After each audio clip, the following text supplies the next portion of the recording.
ಸ್ಯಾಂಡಲ್ವುಡ್ಡಲ್ಲಿ ಮುಂಬರುವ 3 ಸಿನಿಮಾಗಳಲ್ಲಿ ನಮ್ಮ ಡಿ ಬಾಸ್ ದರ್ಶನ್ ಅವ್ರದ್ದೇ ಬೆಸ್ಟ್ ಅಪ್ಕಮಿಂಗ್ 3 ಸಿನಿಮಾಸ್ಗಳಿರೋದು. ಆ ಸಿನಿಮಾಗಳು, ಆ ಡೈರೆಕ್ಟರ್ಗಳು, ಆ ಕಾನ್ಸೆಪ್ಟ್ಗಳನ್ನ ನೋಡಿದ್ರೆ ನೀವು ಅಭಿಮಾನಿ ಅಲ್ಲ ಅಂದ್ರೂ ನಿಮಗೆ ಎಕ್ಸೈಟ್ ಆಗೋದಂತೂ ಗ್ಯಾರಂಟಿ. ಎಲ್ರಿಗೂ ನಮಸ್ಕಾರ, ನಾನು ನಿಮ್ಮ ಪ್ರೀತಿಯ ಮೋಜು. ನಮ್ಮ D boss challenging star Darshan ಅವರ ಮುಂಬರುವ 3 ಸಿನಿಮಾಗಳ ಬಗ್ಗೆ ಮಾತಾಡ್ತಾ ಇದ್ದೀವಿ.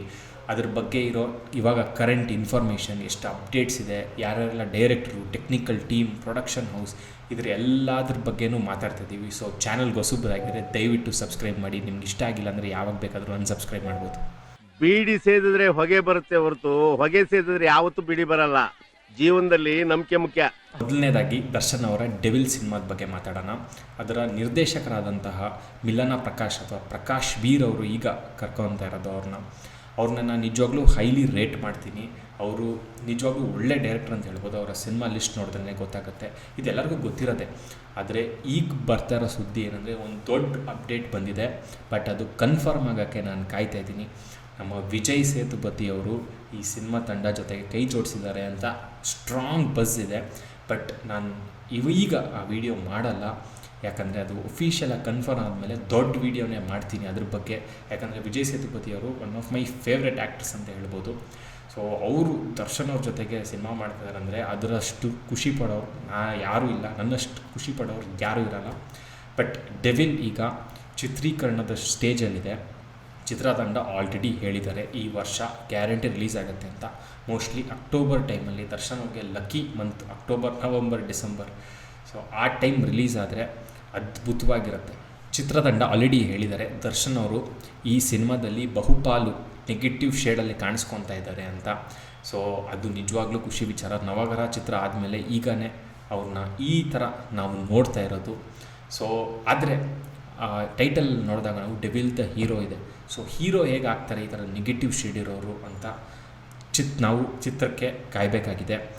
ನಮ್ಮ ಪ್ರಕಾಶ್ ವೀರ್ ಅವರು ಗ್ಯಾರಂಟಿ ಒಂದು ಒಳ್ಳೆ ಸ್ಕ್ರಿಪ್ಟು, ಒಂದು ಕ್ಲಾಸಿ ಸ್ಕ್ರಿಪ್ಟ್ ತೊಗೊಂಡು ಬಂದಿರ್ತಾರೆ ಅಂತ ನನಗೆ ಕಾನ್ಫಿಡೆನ್ಸ್ ಇದೆ. ಸೊ ಅಲ್ಲಿವರೆಗೂ ನಾವು ಅಕ್ಟೋಬರ್ಗೆ ವೆಯ್ಟ್ ಮಾಡಬೇಕಾಗತ್ತೆ. ಮುಂದಿನ ಸಿನಿಮಾ ಯಾವುದ್ರ ಬಗ್ಗೆ ನಾನು ಮಾತಾಡ್ತಾ ಇದ್ದೀನಿ ಅಂದರೆ, ದರ್ಶನ್ ಅವರು ಹಾಗೆ ಮೀಡಿಯಾ ಹೌಸ್ ಅವ್ರದ 3ನೇ ಸಿನಿಮಾದ ಕಾಂಬಿನೇಷನ್. ಅದು D59 ಅಂತ ಸಿಂಧೂರ ಲಕ್ಷ್ಮಣ ಅವರ ಸ್ಟೋರಿ ಅಂತ ಆಲ್ರೆಡಿ ಅನೌನ್ಸ್ ಮಾಡಿದ್ದಾರೆ ದರ್ಶನ್ ಅವರ ಹುಟ್ಟುಹಬ್ಬದ ಪ್ರಯುಕ್ತ.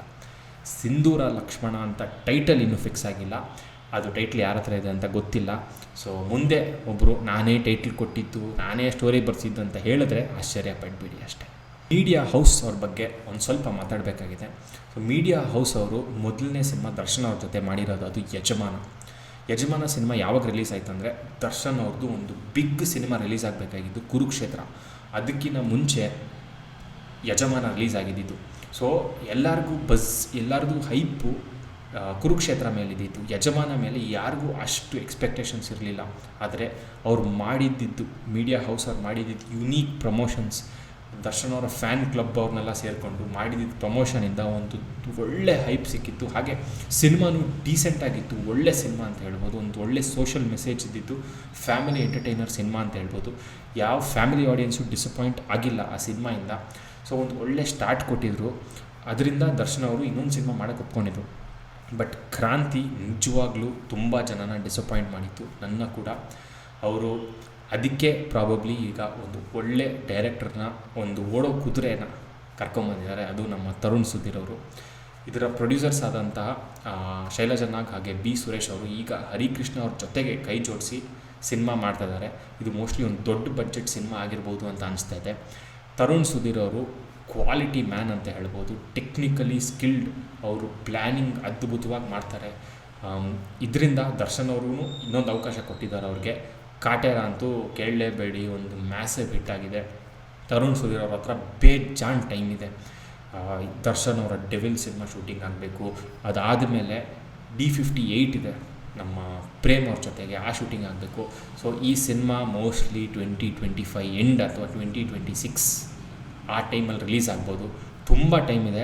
ಸೊ ತರುಣ್ ಸುಧೀರ್ ಅವರು ಇದನ್ನ ನೀಟಾಗಿ ಪ್ಲ್ಯಾನ್ ಮಾಡಿ ಒಂದು ಅದ್ಭುತವಾದ ಪ್ರಾಡಕ್ಟ್ ಕೊಡೋಕ್ಕೆ ಒಳ್ಳೆ ಟೈಮ್ ಇದೆ ಆ್ಯಂಡ್ ಕೊಡ್ತಾರೆ ಅಂತ ನನಗೆ ಭರವಸೆ ಗ್ಯಾರಂಟಿ ಇದೆ. ನಾನು ಸಿಂಧೂರ ಲಕ್ಷ್ಮಣ ಸಿನಿಮಾ ಬಗ್ಗೆ ಜಾಸ್ತಿ ಈ ಚಾನಲಲ್ಲಿ ಮಾತಾಡಿಲ್ಲ. ಅವ್ರ ಬಗ್ಗೆ ಇನ್ ಡೀಟೇಲ್ ವಿಡಿಯೋ ಬೇಕಿದ್ರೆ ಕಮೆಂಟ್ ಸೆಕ್ಷನಲ್ಲಿ ತಿಳಿಸೋದು ಮಾತ್ರ ಮರಿಬೇಡಿ.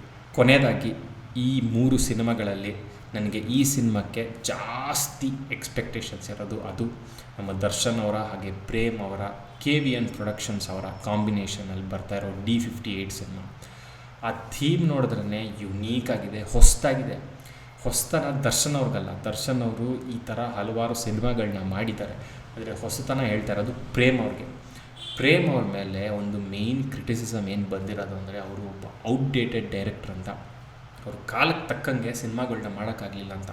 ಅದಕ್ಕೆ ಈಗ ಒಂದು ಪೀರಿಯಡ್ ಡ್ರಾಮಾನ ಚೂಸ್ ಮಾಡಿದ್ದಾರೆ. ಸೊ ಈ ಸಿನಿಮಾನ ಅವ್ರಿಗೆ ಇಷ್ಟ ಆದಂಗೆ ಅವ್ರು ನೋಡಿರೋ ಕಾಲಘಟ್ಟದ ಚಿತ್ರಗಳನ್ನ ಮಾಡ್ಬೋದು. ಪ್ರೇಮ್ ಅವ್ರಿಗೆ ಡೈನೋಸಾರ್ಗಳು, ವಿಚಿತ್ರ ವಿಗ್ಗಳು, ಜಾತ್ರೆ ಡ್ರೆಸ್ಗಳು ಹಾಕೋಕ್ಕೆ ಅವಕಾಶನೇ ಇರಲ್ಲ. ಯಾಕಂದರೆ ಆಗಿನ ಕಾಲಘಟ್ಟದ ಸಿನಿಮಾ ಮಾಡಿದಾಗ ಅವ್ರಿಗೆ ಆ ಥರ ಕಾಸ್ಟ್ಯೂಮ್ಸೇ ಹಾಕಬೇಕಾಗತ್ತೆ. ಹಾಗೆ ಅವರು ಸ್ಟೋರಿ ಮೇಲೆ ಫುಲ್ ಫೋಕಸ್ ಇರ್ಬೋದು, ಬೇರೆ ಕಮರ್ಷಿಯಲ್ ಆಸ್ಪೆಕ್ಟ್ಸ್ ಮೇಲೆ ಕಮ್ಮಿ ಫೋಕಸ್ ಇರುತ್ತೆ ಅಂತ ಹೇಳ್ಬೋದು. ಸೊ ನಾನು ನಿಜವಾಗ್ಲೂ ಪ್ರೇಮ್ ಅವ್ರ ಮೇಲೆ ಯಾರಿಗೆ ಭರವಸೆ ಇದೆಯಲ್ಲೋ ಗೊತ್ತಿಲ್ಲ, ಅವರು ಒಂಥರ ಹಿಟ್ ಆರ್ ಮಿಸ್ ಕೇಸ್. ಅವರು ಕೊಡೋಂಗಿದ್ರೆ ಒಂದು ಬಿಗ್ ಸಕ್ಸಸ್ಸೇ ಕೊಡೋದಿಲ್ಲ, ಅಂದರೆ ಅವ್ರು ಏನೂ ಕೊಡಲ್ಲ. ಬಟ್ ಈ ಸಿನಿಮಾ ಮೇಲೆ ನನಗೆ ನಿಜವಾಗ್ಲೂ ತುಂಬಾ ಹೋಪ್ಸ್ ಇದೆ.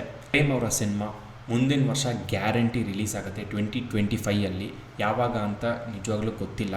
ಆದಷ್ಟು ಬೇಗ ರಿಲೀಸ್ ಆದರೆ ಒಳ್ಳೆಯದು. ಯಾಕಂದರೆ D59 ಸಿಂಧೂರ ಲಕ್ಷ್ಮಣ ಆದಷ್ಟು ಬೇಗ ಶೂಟಿಂಗ್ ಶುರು ಮಾಡ್ಬೋದು.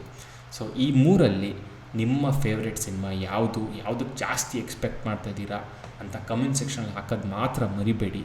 ವಿಡಿಯೋನ ಲೈಕ್ ಮಾಡಿ, ಹಾಗೆ ಸಬ್ಸ್ಕ್ರೈಬ್ ಮಾಡೋದು ಮಾತ್ರ ಮರಿಬೇಡಿ ಅಂತ ಹೇಳ್ತಾ ನಿಮ್ಮ ಪ್ರೀತಿಯ ಮುಚ್ಚಕೊಂಡು ಎತ್ಕೊಂಡ್ ನಡಿ.